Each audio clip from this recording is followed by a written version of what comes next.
How's it going, guys? Welcome to Another Mike. My name is Mike. My name is Grisel. And today we have Gotham Season 3, Episode 3. I just completely forgot what the name of the episode is called. Look into my eyes. Oh, that's what it's called? Yes. Oh, okay. Dude, I'm glad that you wrote it. I didn't write it on my notes. No, I didn't write it. I just memorized Oh, you remember? Oh, you remember? All right. Smart like that. We got I guess a reintroduction to the Mad Hatter. Oh, yeah. Where he's hypnotizing people. He's in Barbara's bar. I guess he works there now. He's probably like a regular now. Maybe a show or two. Probably, maybe like a weekend show or something like that. Weekend performer, entertainer. We get a rich guy in there. He hypnotizes him. And as we'll see through the episode, he eventually calls him in his house, the guy that he hypnotized. He sets a spell, like a keyword, keywords to allow him get inside his house. to allow the I don't do this, so I don't know how this works. I've never been hypnotized, nor have I seen one in person. I don't trust anyone like that. Yeah, I don't trust that either. I guess he gets hypnotized. He goes, opens the door. Mad Hatter says, kill your wife and kill yourself, and blah blah. He gets a house, whatever. We're really skipping through a lot of them here. By the way, he's looking for his sister. That's the main thing. He went to Gotham and starts doing things here and there because he's looking for his sister. Yes, yeah. So Mad Hatter's looking for his sister. He finds Gordon. He wants to get his help. He said, you know what? I'm willing to offer you some money. Gordon's like, GCPD offers $5,000, and he's like, I'll double it. So Gordon decides to help him find his sister. So now we're gonna move on to another story, which is the what we've been calling the emo Bruce, the clone Bruce, the fake Bruce. We've been calling him now. I guess he has a name now, 514A, or better known as just 5. So yes, he kind of. Bruce and Alfred, they kind of feed him. You want to. Yeah, but it's pretty funny because I found fake Bruce. It looks like a killing machine because he's fighting with Alfred, but he doesn't feel pain. That's one of the things that you notice, that he doesn't feel pain because he's trying to grab like a bread or something, and the candle is like. Well, he's having breakfast, right? I don't know what he was. Yeah, he was having breakfast. He tried to grab bread, and then he burns himself, but he doesn't like. He was just like, it was nothing interesting, you know? But he doesn't feel pain. You can see that when also he's fighting with Alfred, and he doesn't feel like his blood or anything like hurt. No, but he's good at fighting. Yeah. So, Bruce wants to know more. Bruce is interested in this character. He wants to know where he came from, and and all that stuff. Alfred just wants him out. He doesn't really care. He has a bad feeling about this, I want to say. So then we go to a story that we left off in last episode, which is Lee coming back into town. Man. We see her talking to Barnes, Captain Barnes. She is getting her job back at GCPD. Her fiance, works at Gotham General Hospital. So they're back in town. She's back in town, and as Gordon wants to go get his check, he sees Lee. They see each other for the first time. Yeah, you were like, oh my God, what's gonna happen? Yeah, so they see each other. Lee has a fiance called Mario. She tells him. Yeah. She tells Gordon she has a fiance already, and you can see Gordon's heart breaking. Like, I don't know. It was a sad moment for me. Yeah, it was sad because you're like, oh man. But anyways, and let's talk about the penguin now. It's very interesting. Turn in this episode, I would say, because when you see the mayor talking to the media and blah blah blah, Mayor James, yeah, then he comes the penguin and interrupts him in the middle of it. And I guess Mayor James wants to kind of assign himself as mayor again because of what Yeah. happened to the old mayor. Penguin is not having it. He's like, nope. No. So I mean, they hinted at this last episode where he was able to grab a bunch of a mob or a bunch of disgruntled, like a Gotham, citizens and stuff like that. So we were seeing his rise in the politics last episode, and today I think they really just pushed his rise into the politics. Go for it. Yeah, like crazy. So he decides to run against Mayor James for mayor. Yeah, and also he says that to the media that he's gonna run for mayor and blah blah blah.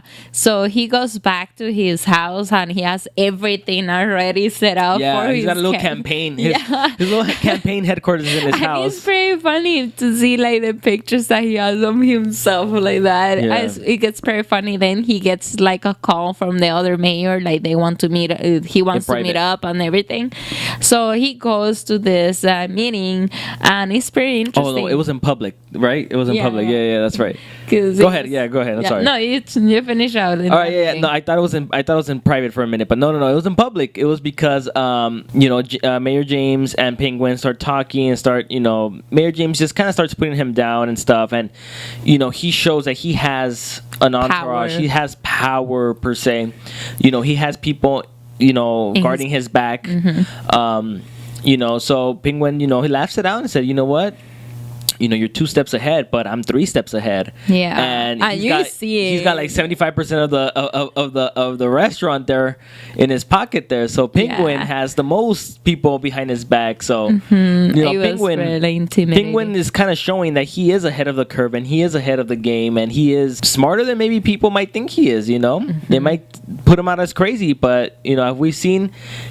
In the comics that we've seen in the movies where Batman Returns, he's shown political interest, so and I think they're hinting at it, and I would not be surprised if he ends up winning and becomes mayor, just because it's happened before, so I'm sure that they're gonna kind of go that path. Okay, let's go back to the sister of Mad Hatter.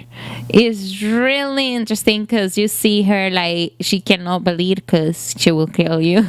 Oh well, literally not necessarily, but I guess so. Yeah, so she was a somebody from Indian Hill. She has, I guess, abilities or something. So she's trying to build her life and everything, but she doesn't not want her brother to go back and find her because he's evil. So she's trying to run away from him and also make a life without hurting people and stuff like that. So pretty much she's asking for like a normal life. Yeah, she's asking for a normal life. I don't know how normal she can get when she's burning people. The reason she's burning people is because I guess if they have any of her blood or of her DNA, just because of the experiments that they did with her in Indian Hill, they will have, I guess, her powers, or they're infected. They get infected, right? That's what they were saying, they didn't specify, I think, so much about. Yeah, I don't know what kind of infection or what it means, but they're infected. So I guess in a way to not spread it, she's burning those people. She ended up burning her old landlord. Yeah, right, her landlord by accident. Oh, but that guy deserved it. Yeah, he was kind of he wanted to rape her, so he deserved it. All right, so Selena shows up in Wayne Manor, Bruce's house. She starts saying that Ivy's missing, blah, blah. She wants Bruce's help. They have a little moment. They hold hands, very cute and stuff. And after they fight. And after that, they fight. Bruce says that he can't go. That's because he is hiding Five, which is the fake Bruce. Fake Bruce. So he's hiding him. He doesn't want to leave him alone right now. He's got his own things to worry about. Selena gets a little upset. She storms off. Whatever. That's where kind of Five, fake Bruce, kind of gets he starts kind of getting weird at that point. Yeah, I think he's in love with Selena, like low key. Oh no, I think he's got bad intentions. I think he's realizing his powers or something. I wouldn't. Maybe his powers. Maybe a lot of stuff. He's just realizing. I think he's just got. I don't know. I think he's got bad intentions. I don't think it's about him being in love with Selena. I think he's just gonna play people. But he something's going on with Selena. Right. Definitely, but Selena doesn't know. I think what he saw is that they have a very good, strong connection, Bruce and Selena, and he noticed that with holding the hand and stuff like that. That I think he might feel like Selena is a weak point maybe for Bruce or something. So if he were to do something to her, or if he were to have her somehow, it might weaken Bruce, or it might, like emotionally, Yeah, but if he wanted to hurt Bruce, why he didn't kill him when he saw him like laying sleeping? I'm sure I'm sure he could have It's killed like him. how But like the scissors on his hand and just kill him. And then cut his hair and say like, "Hey, I'm Bruce." I'm Bruce. Well, now you're digging into deep, and then we have no story. Well, we actually do have a story. We have a completely different story. All right, so we get Penguin back in Arkham. He uses his political power to break out, I guess. Edward Nygma. He's pretty much cured now, I guess. He's considered sane, and he's freed. That way, it was Penguin that helped him, get out. He's sane. He's sane, yeah. This is my thing that I don't see it yet. All right. Why does Penguin wants Nygma out? I think he's right now a penguin that has everything he wants. Like, he has power, he is controlling people and everything. Why he wants Nygma out? I would say Nygma's a smart guy. I think he would like somebody like that in his side. Maybe. I mean, he's seen what Ed can do. How he can get violent. How he is smart. How he's. How he has a way of doing things. Yeah, but also Nygma is another person that you cannot like control, like other people. That's why sure. Like, why he took it out. You would think they're pretty close buddies. So maybe it's not about controlling him. Maybe it's just more about having him on his side. I don't know. We'll see where it goes with that. All right, so we go back to the bar, to Barbara's bar.